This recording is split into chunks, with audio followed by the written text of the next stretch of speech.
ไปได้ห้องแล้วประมาณ3 ชั่วโมงเขาว่าประมาณ12 โมงฮอดเขาว่าตอนนี้กำลังต่อคิวค่าขึ้นรถไฟตัวเมืองหนองทาเกี่ยมลุย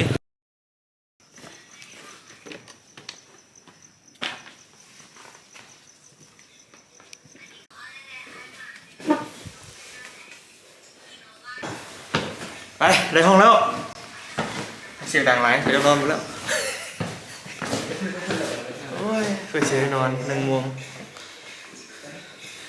ใส่308เหรอใส่ห้องไหน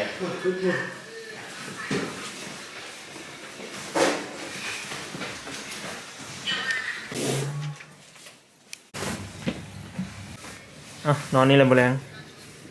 มือแรงเลยเนี่ยมือเด็กเลยนี่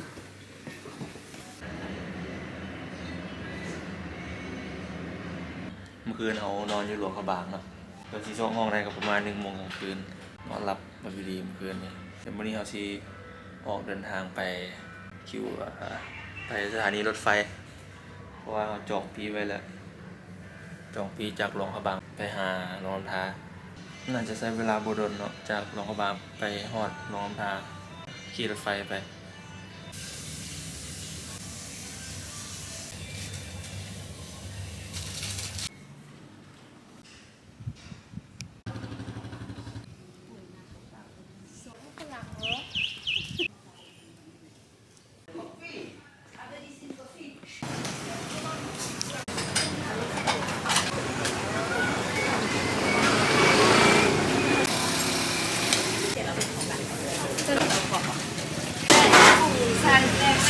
เฟสเซอร์โอนติด1 66 คัน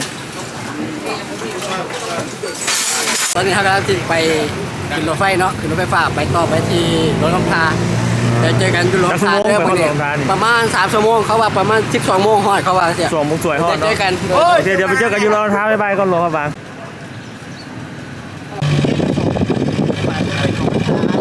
ทีเดินทางแล้วกับทีเมืองสิงห์อีกเพียงเพื่อเปลี่ยนการเอาละเอาไหมแจ้งกันแล้วเราเป้าดิเก็บเงินเราเสียเลย90 นาทีแล้วเสีย15,000เก็บเงินเราเสียเลยคนเท่าไหร่ก็เท่าไหร่สมมติ30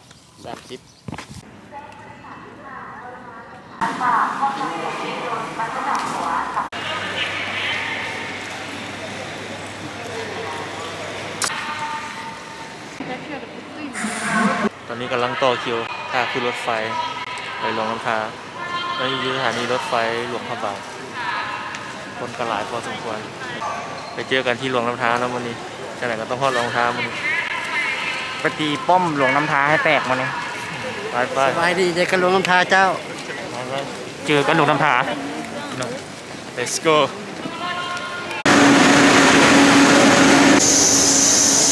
สำหรับผู้โดยสารที่ยังบ่ฮอดสถานีเป้าหมาย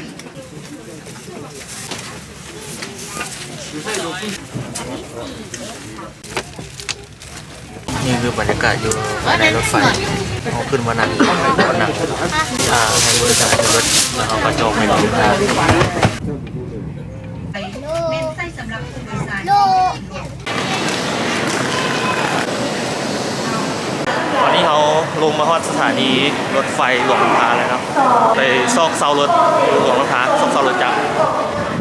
แค่ในมิตรผมเอามือนี้คิดว่าจะไปเมืองสิงห์เลย แต่ว่าตอนนี้เขามันอยู่สถานีรถไฟบอติดเนาะไปจ้างรถขี่เข้าไปในเมืองหลวงไทยเราเลยจ้างรถตุกๆเข้าไปในเมืองใช้เวลาประมาณที่ว่าน่าจะประมาณ30 นาทีข้างหน้าสถานีบรรยากาศก็คือฝนกำลังตกรู้สึกว่าฝนตกค่อยๆอยู่หลวงลำพาคือเมื่อวานนี่แหละที่เขาเที่ยวบินมันยกเลิกเนาะเพราะว่าฝนตกแรงพายุเข้าเมื่อวานนี้แต่ว่าเมื่อนี้ฝนก็ค่อยลงแล้วแต่ว่าก็ยังมีฝนฝอยอยู่ตอนนี้อยู่หน้าสถานีนาเตยแขวงหลวงลำพาเดี๋ยวเขาจะไปซอกเซามันเซารถไปซอกที่รถเพื่อต่อรถเข้าไปในเมืองเต็มได้เหมารถไปแล้วครับ600,000บ่ได้เหมา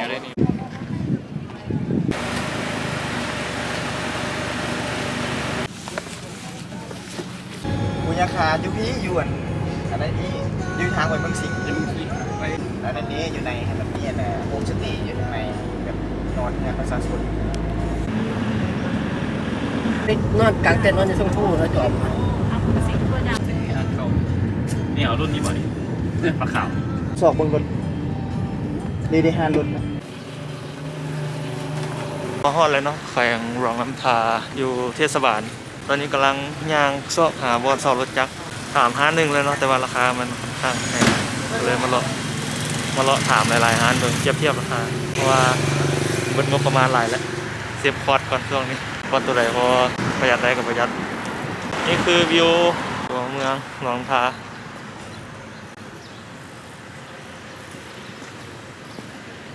มาสอบถามข้อมูลอยู่ร้านห้องขาย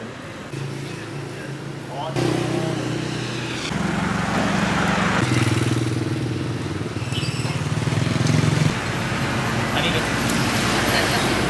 ก็สิบนี่ก็สิบ อันนี้จะเป็นครัวบ้าน อันนี้เป็นอาหารรองเท้าเลยอาหารทั่วไปแล้วเนาะจะขายดีป่ะ นักครัวได้ใกล้ อันนี้บ้านอย่างเนี้ย อันนี้บ้านคนใส่ บ้านพลไซเมืองปากสันถูกไหม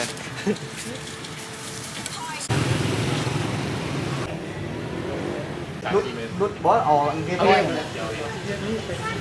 รุดให้จะขนาด80เป็นว่า4 คัน3 มือนี่ได้เลยพอดีเขา10 บาท จอไว้หน่อยจอไว้ที่สันเนาะเฟสเปิดตัวนี้ เรียนว่าเดี๋ยวนี้ โตแล้วเหรอ เรื่องขั้นหนึ่ง เอาตัวสิบห้าหลักก่อนสิ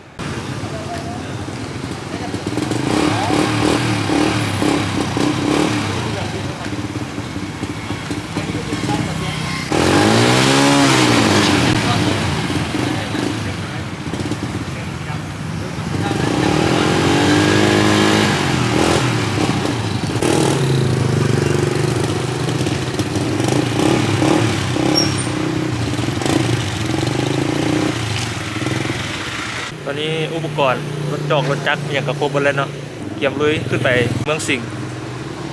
เมืองสิงห์ห่างจากตัวเมืองหลวงท้าประมาณ60 ลัก